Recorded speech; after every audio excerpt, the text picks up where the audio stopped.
Hello everyone, स्वागत है आप सभी का passion of history YouTube channel पर। तो हम टॉपिक कर रहे थे कि भारतीय राष्ट्रीय कांग्रेस जो पार्टी की स्थापना हुई थी उसमें दो टाइप की विचारधारा के लोग थे।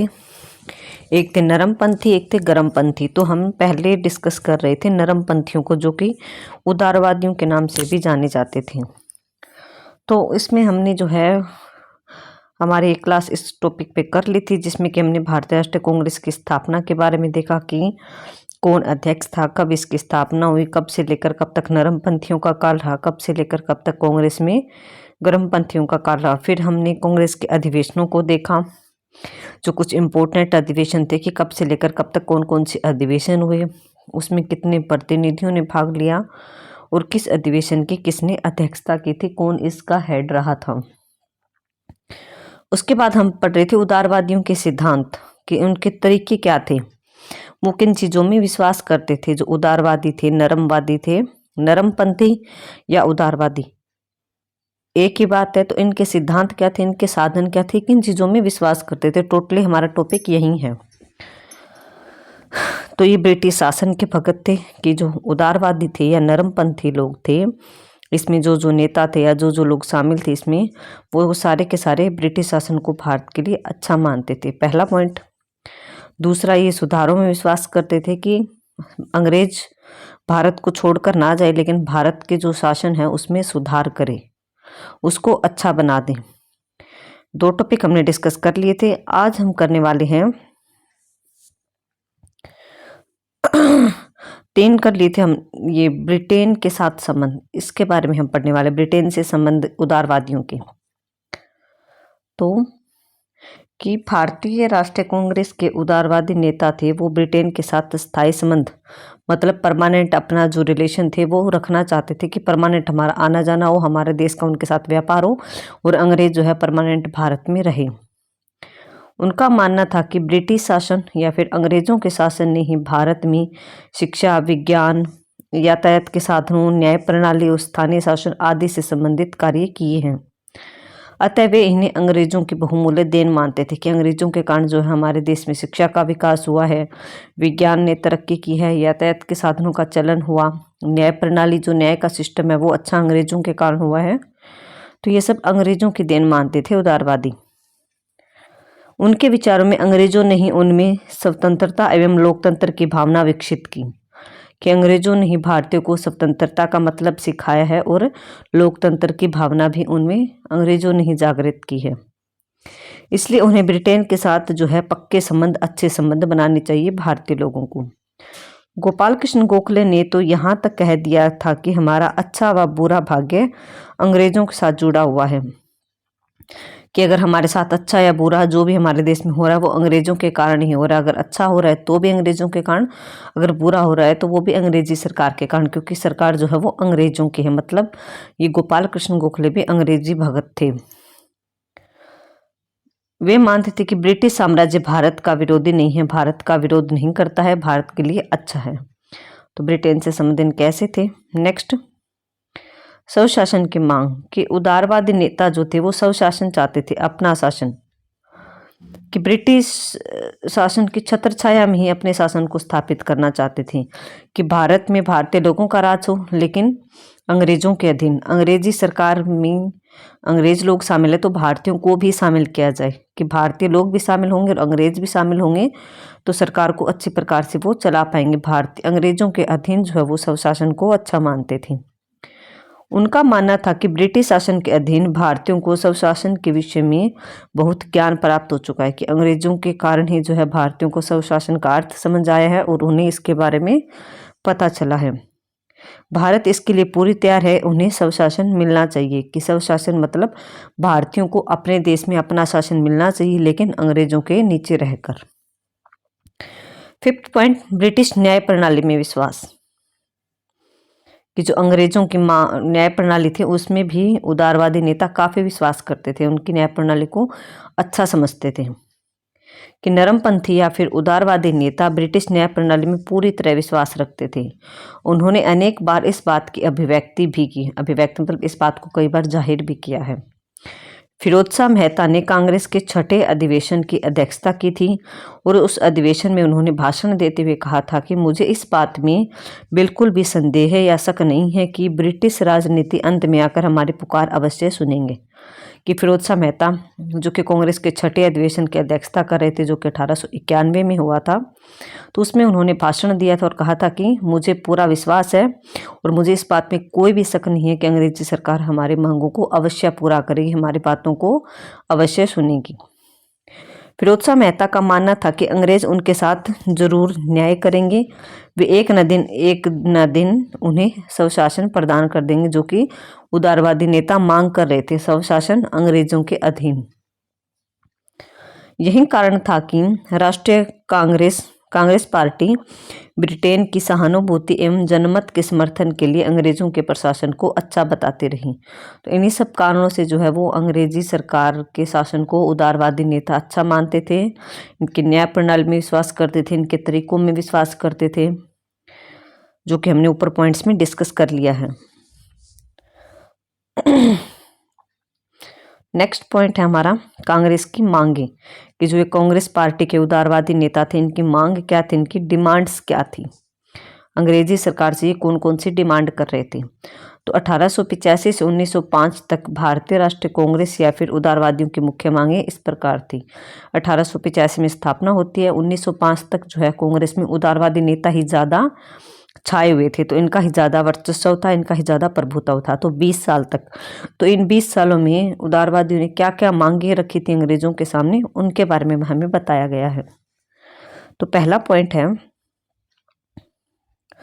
कि भारत में शासन कार्य की जांच के लिए एक आयोग गठित किया जाए, भारत मंत्री और उसकी परिषद को समाप्त कर दिया जाए, कि जो भारत मंत्री है और उसकी परिषद पहले तो उसको समाप्त करो, और इन सब की जांच पड़ताल के लिए, सरकार की जांच पड़ताल के लिए, या फिर शासन अच्छा है, शासन में कौन कौन सी कमी, इन सभी के लिए जो एक आयोग मतलब एक टीम, एक कमेटी गठित की जाए ताकि वो अच्छे से जांच पड़ताल कर ले।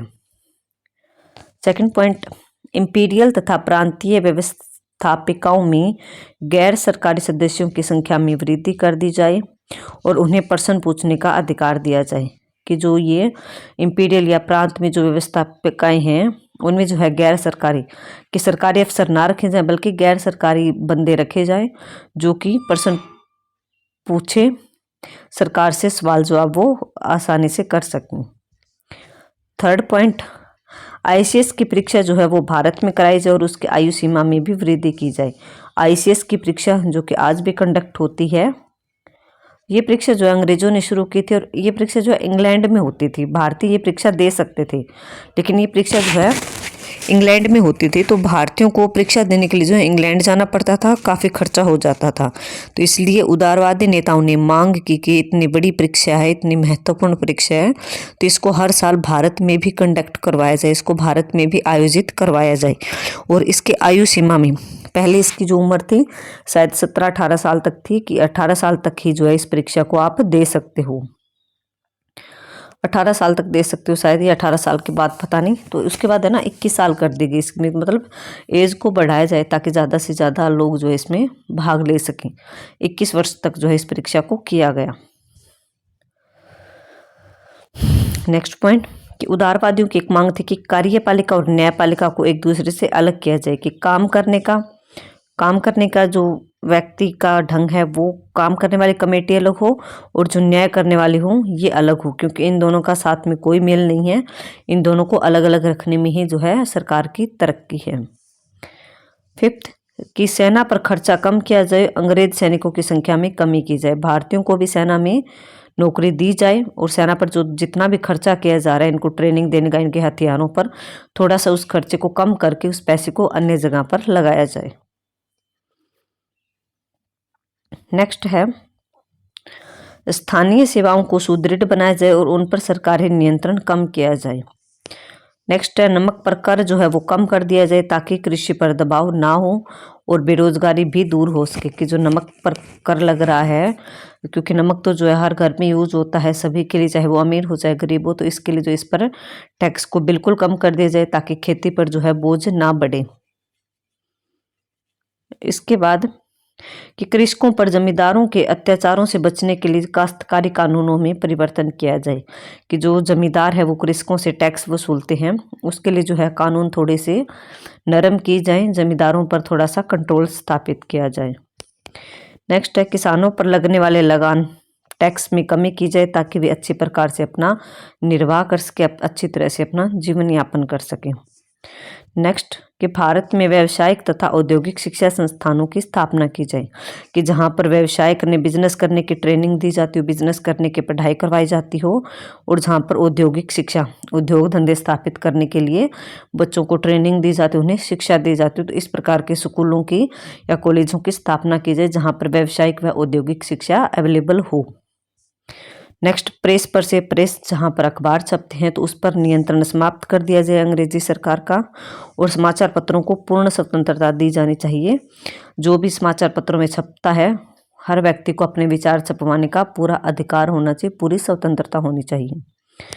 गांव के किसानों को ऋण देने और उन्हें साहूकारों के चंगुल से छुड़ाने के लिए जो है बैंकों की स्थापना की जाए, कि गांव के जो किसान होते हैं उनको ऋण देने के लिए साहूकारों के पास ना जाना पड़े उनको पैसे उधार लेने के लिए, बल्कि बैंक से उन्हें सस्ते जो है ब्याज पर ऋण दिया जाए ताकि किसानों के लिए भी सुविधाएं हो सके।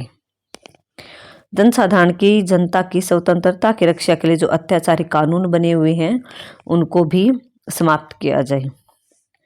नेक्स्ट भारतीयों को योग्यता के अनुसार उच्च व महत्वपूर्ण पद प्रदान कर दिए जाएं, कि जो भारतीय लोग हैं जो कि योग्य हैं पढ़े लिखे हैं उन्हें ऊंचे पदों पर नौकरी दी जाए और उन्हें इम्पोर्टेंट महत्वपूर्ण पद भी दी जाए और उनकी सैलरी या उनकी तनख्वाह भी अच्छी हो।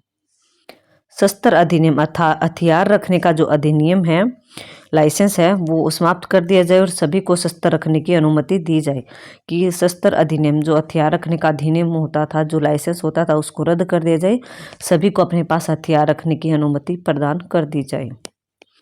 और भारतीयों के हितों की विदेशों में भी रक्षा की जाए, कि जो भी भारत के लोग बाहर इंग्लैंड में जाते हैं पढ़ाई करने के लिए, जर्मनी फिर अन्य देशों में जाते हैं, ज़्यादातर इंग्लैंड जाते थे उस समय, तो इंग्लैंड में जाने वालों के हितों की रक्षा की जाए, उनके साथ भेदभाव ना किया जाए, उनको सुरक्षा प्रदान करवाई जाए। नेक्स्ट मुकदमों की सुनवाई के लिए जूरी प्रथा को मान्यता, जूरी जिसमें कि न्यायाधीश मुकदमों का फैसला करता है तो उसको भी मान्यता प्रदान कर दी जाए। नेक्स्ट भारतीय सैनिकों के लिए सैनिक कॉलेजों की स्थापना की जाए, कि जो भारत के सैनिक होते हैं उनको ट्रेनिंग के लिए जो है सैनिक कॉलेजों की स्थापना की जाए ताकि वो अच्छे से वहाँ पर सैनिक शिक्षा की ट्रेनिंग ले सकें, अच्छे से ट्रेंड हो सकें, उसके बाद ही जो वो सेना को ज्वाइन करें। तो ये काफ़ी सारी मांगे थी इम्पोर्टेंट जो कि 22-23 मांगे हमने पढ़ी है, जो कि अंग्रेजों के सामने इन उदारवादी नेताओं ने रखी थी। तो ये 19 मांगे हैं जो कि हमने अच्छी तरह से पढ़ ली है। इन 19 मांगों को उदारवादी नेताओं ने इन 20 सालों में जो है अंग्रेजी सरकार के सामने रखा था कि हमारी ये मांगे हैं, इनको आप पूरा कर दो। उपयुक्त मांगों से स्पष्ट है कि कांग्रेस ने ब्रिटिश सरकार से राजनीतिक अधिकारों की मांग करनी आरंभ कर दी। राजनीतिक अधिकार मतलब राजनीति में अब भारतीय लोग अधिकार मांगने लगे थे, परंतु उनकी अधिकतर मांगे वही रही जो 1885 में राष्ट्रीय कांग्रेस के पहले अधिवेशन में रखी गई थी, कि जब कांग्रेस पार्टी की स्थापना हुई थी उसका पहला अधिवेशन, उसकी पहली मीटिंग हुई थी, उसमें जो मांगे नेताओं ने सरकार के सामने रखी थी, अंग्रेजी सरकार के सामने, ऑलमोस्ट वही मांगे थी। परंतु इनसे यह बात स्पष्ट है कि कांग्रेस ने किसी विशेष जाति वर्ग आदि का प्रतिनिधित्व नहीं किया, कि कांग्रेस ने जो है किसी विशेष जाति के लिए आरक्षण नहीं मांगा, किसी विशेष वर्ग जैसे कि किसानों का, गरीबों का, ऊंची नीची जाति का, किसी के लिए स्पेशल जो है उन्होंने कुछ भी नहीं मांगा। उन्होंने सभी की भलाई के लिए जो है मांगे रखी थी सरकार के सामने। उन्होंने सभी भारतीयों के हितों की रक्षा की मांग की। इसके अलावा भारतीयों ने सामाजिक एवं आर्थिक समस्याओं के निवारण की भी मांग की ताकि देश से गरीबी को समाप्त किया जा सके, कि सरकार के सामने जो है भारत की गरीबी और इसकी रक्षा के लिए भी सरकार के सामने मांगे रखी थी उदारवादी नेताओं ने। तो ये उनके सिद्धांत और उनकी मांगे थी। आगे हम देखते हैं नरमपंथी या उदारवादी जो नेता थे इनकी कार्यविधि क्या थी, इनके काम करने के तरीके कैसे थे।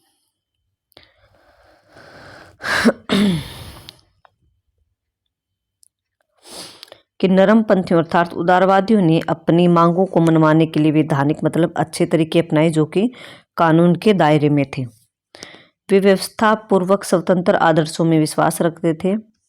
समाचार पत्रों के माध्यम से उन्होंने मांगे छपवाई, भाषणों के माध्यम से संदेश दिया, शांति में प्रदर्शन किया, वार्षिक अधिवेशन, वार्षिक मीटिंग बुलाई जिसमें कि इन मांगों को अंग्रेजी सरकार के सामने रखा जाता था आदि उनकी मांगों को मनवाने के साधन थे। तो पूछा भी जाता है कि उदारवादी या नरमपंथी नेताओं ने अपनी मांगों को मनवाने के लिए कौन कौन से साधनों का उपयोग किया था। तो उन्होंने समाचार पत्रों का, भाषणों का, शांतिमय प्रदर्शन और वार्षिक अधिवेशनों के द्वारा अपनी मांगों को अंग्रेजी सरकार के सामने रखा था। वे प्रार्थना पत्रों, स्मरण पत्रों, प्रतिनिधि मंडलों द्वारा भी ब्रिटिश संसद पर दबाव डालकर अपनी मांगों को मनवाने का प्रयास करते थे। कि ब्रिटिश संसद मतलब अंग्रेजों की जो संसद थी, अंग्रेजी सरकार थे, उन पर प्रेशर बनाते थे। किसके द्वारा? अखबारों के द्वारा, प्रार्थना पत्रों के रिक्वेस्ट पत्र भेजकर बार बार इन सभी के द्वारा जो है सरकार को बार बार याद दिलाते रहते थे कि हमारी मांगों को भी सुना जाए और उनको पूरा किया जाए। वे प्रतिवर्ष होने वाले कांग्रेस के अधिवेशनों में सरकार की नीतियों पर वाद विवाद करते थे, मतलब उनका जिक्र होता था, उन पर बहस होती थी, डिबेट होती थी और प्रस्ताव पारित करके उन्हें सरकार के पास भेज देते थे। कि कांग्रेस की जो साल में एक इम्पोर्टेंट मीटिंग होती थी, वार्षिक अधिवेशन, उसमें सभी मांगों को रिपीट किया जाता, कुछ नई मांगों को और जोड़ दिया जाता, फिर उन्हें एक पर्चे में छुपाकर जो है अंग्रेजी सरकार के पास प्रार्थना पत्र के रूप में उसे भेज दिया जाता था। आगामी अधिवेशन जो नेक्स्ट अगले साल जो कांग्रेस का अधिवेशन होता था उसमें पुराने प्रस्तावों को रिपीट किया जाता, पहले एक या दो मांग जो है या प्रस्ताव थे उनको नया जोड़ दिया जाता और सरकार के पास भेज दिया जाता था। सरकार भी उनकी छिटपुट मांगों को स्वीकार कर लेती थी और उन्हें चुप करा देती थी। कि सरकार जो उनकी छोटी मोटी मांगे होती थी उनको स्वीकार करके जो है इन उदारवादी नेताओं को शांत करवा देती थी एक बार के लिए। श्री बदरुद्दीन तैयब जी ने 1887 में कांग्रेस के तीसरे अधिवेशन में कहा था कि तुम्हारी मांगे साधारण होनी चाहिए। इन्होंने भाषण में कहा था अपने, तुम्हारी आलोचना न्याय पर, कथन, सत्यता और निर्णय तर्क पर आधारित होनी चाहिए। कि जो तुम्हारी मांगे हैं वो साधारण होनी चाहिए, अच्छी होनी चाहिए। कांग्रेस के द्वारा अपनी मांगों को मनवाने के लिए अपनाए गए साधनों को कुछ लोगों ने राजनीतिक भिक्षावृत्ति का मार्ग कहा है। कि जो उदार गर्मपंथी नेता थे या फिर जो थोड़े से जिनको हम बाद में पढ़ेंगे उग्रवादी नेता, उन्होंने क्या कहा था कि जो ये नरमपंथी नेता हैं जो ये सरकार के पास प्रार्थना पत्र भेजकर या फिर प्रस्तावों के माध्यम से जो सरकार के सामने मांगे रख रही है, एक टाइप से राजनीति के नाम पर भिक्षा मांग रहे हैं, भीख मांग रहे हैं, जो कि उन नेताओं को बिल्कुल भी अच्छा नहीं लगता था। उदारवादी क्रांतिकारी विचारों के मार्ग को सफलता के लिए संदिग्ध समझते थे, गलत समझते थे कि सफलता के लिए क्रांतिकारी मार्ग हम नहीं अपनाएंगे। इसलिए जो है वे नरमी से काम लेकर अपनी बातों को सरकार से मनवाने का प्रयत्न करते थे। क्रांति का इन्होंने कहीं भी जिक्र नहीं किया, क्रांति को वे बिल्कुल गलत मानते थे। उन्होंने कभी भी अंग्रेजों के अन्याय एवं अत्याचारों का विरोध नहीं किया। इन उदारवादी नेताओं ने कभी भी अंग्रेजी सरकार के अन्याय का विरोध नहीं किया कि हमारे साथ सरकार गलत कर रही है, और उनके अत्याचारों का भी कभी विरोध नहीं किया। उन्होंने केवल जनता की भावनाओं को प्रस्तावों, प्रार्थना पत्रों आदि के माध्यम से ब्रिटिश सरकार तक पहुंचाने का कार्य किया। कि जो जनता की फीलिंग होती थी, जो जनता की मांगे होती थी, उनको प्रस्ताव में लिखकर छपवाकर या फिर प्रार्थना पत्र में एज अ रिक्वेस्ट के रूप में जो है वो पत्र अंग्रेजी सरकार के पास भेज दिए जाते थे और अंग्रेजी सरकार से प्रार्थना की जाती थी कि हमारे इन मांगों को प्लीज पूरा कर दीजिए, हमारे मांगों को सुनवाई कीजिए। तो ये इनकी कार्यविधि थी। नेक्स्ट जो है एक क्लास में हम आगे करेंगे, काफ़ी लंबा हो जाएगा, थोड़ी सी तबीयत भी खराब है मेरी। तो जो उदारवादियों के इंग्लैंड में कार्य थे, इंग्लैंड की जो अंग्रेजी सरकार यहाँ पर शासन कर रही थी, तो उनके जो राजनीतिक कार्य थे उनको जो हम नेक्स्ट क्लास में पढ़ेंगे कि इंग्लैंड में इन्होंने कौन कौन से कार्य किए थे। इंग्लैंड में जो है सरकार महारानी के पास कौन कौन से रिक्वेस्ट इन्होंने भेजी थी और वहाँ पर इनका कैसा क्या सिस्टम था अंग्रेजों का, तो उसको हम नेक्स्ट क्लास में डिस्कस करेंगे। आज हमने जो है नरमपंथियों की कार्यविधि को देखा कि उन्होंने कौन कौन से तरीके अपनाए थे अपनी मांगों को पूरा करवाने के लिए, और हमने देखा कि कांग्रेस की जो है मांगे क्या कह रही थी 1885 से 1905 ईस्वी तक अंग्रेजी सरकार से, उसके बारे में हमने डिटेल से कर लिया है। आई होप आपको ये टॉपिक अच्छे से समझ आ रहा होगा। अगर आपको क्लास अच्छी लगती है तो प्लीज़ क्लास को ज़्यादा से ज़्यादा लाइक करें, शेयर करें और चैनल को सब्सक्राइब ज़रूर करें। ये टॉपिक हर हिस्ट्री का जो एग्ज़ाम होता है हर एग्ज़ाम में आता है। बीए एमए के लिए तो टॉपिक बहुत इंपॉर्टेंट है। मैं एज अ थ्योरी के रूप में करवा रही हूँ, साथ में आपका कंसेप्ट क्लियर हो रहा है और साथ में आपको फैक्ट भी मैं बताती चल रही हूँ जहाँ जहाँ से क्वेश्चन पुट होते हैं। तो आई होप आप क्लास को जो है अच्छी प्रकार से समझ रहे होंगे, पढ़ रहे होंगे और नोट्स भी बना रहे होंगे। आप अगर इस टॉपिक को अच्छे से कर लेते हो तो कांग्रेस पार्टी से रिलेटेड जो भी क्वेश्चन बनते हैं वो आपके कभी गलत नहीं होंगे, आपको कंसेप्ट अच्छे से क्लियर हो जाएगा। ये क्लास का ये जो टॉपिक है हमारा नरमपंथी वाला कंप्लीट होती है, इसकी जो कंप्लीट पीडीएफ है वो आपको टेलीग्राम ग्रुप में मिल जाएगी फ्री में। तो टेलीग्राम का जो लिंक है मैंने चैनल के सेक्शन में अबाउट सेक्शन में दिया हुआ है, तो वहाँ पर से आप जो क्लिक करके जो है चैनल को टेलीग्राम चैनल को ज्वाइन कर सकते हो। वहाँ पर जो आपको इसकी पीडीएफ मिल जाएगी और वहाँ पर जो मैं क्विज भी डालने की कोशिश करूँगी। थोड़ी सी टाइम की प्रॉब्लम है तो आप क्विज में भी जो है क्वेश्चन का आंसर वहाँ पर कर सकते हैं। Okay, thank you everyone.